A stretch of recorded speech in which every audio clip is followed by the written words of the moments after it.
Hi everyone, welcome. We're here today down at South Burleigh at Burleigh Heads Mowbray Park for what is Leaving Footprints in the Sand. This is our 5th annual walk where I get the community to come together and connect with each other who have had a very hard year or have something on their mind, a burden, a weight that they've been carrying that they need to connect with others. We're very lucky today to be joined by some of the Surf Lifesaving Club today as well, an acknowledgement of country from some of the Kombumerri Rangers. We also have Te Manawa Order, the Mauri group here to support us. I also have a lot of people who I don't know who are here today. And for me, that's enriching because there's someone out here who sees the value of being here because there's something they're going through that they need to share.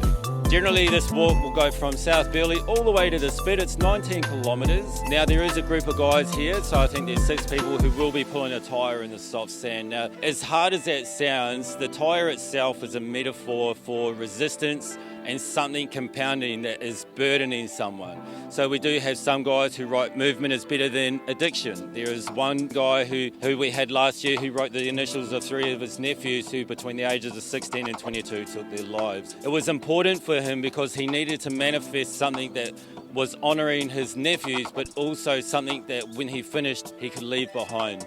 There's a large part of this where you'll get part of the way and the path will be hard to see because the end is so far away. But in that process, you have to keep going.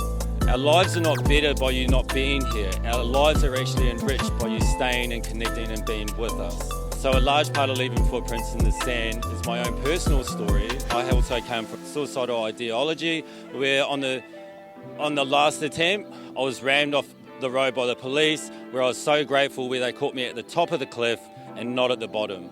Having not dealt with childhood trauma, physical abuse and sexual abuse, and also suicidal ideology, addiction, not confronting those issues was just compounding me to my self-belief that my life was better if I wasn't here. It's not true. It's not true. Our lives are not rich by myself and by yourself not being here. Our lives have more wealth and worth in that. So I'm really grateful to have these collection of people here today, and just for everybody in a sense who's been affected by some sense of mental health, seeing the value in this. And so I'm really grateful today that we're going to be going through a ceremony of sorts before we all get started. Today's not just about the negative, it's also about the positive. We're here to build faith and hope.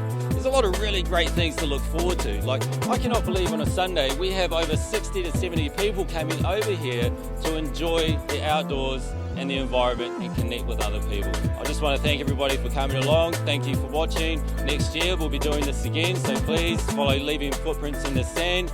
And we're going to be here end of June every year for Men's Mental Health Week. I hope you all have a great 364 days of the year, and we'll see you on the 365th.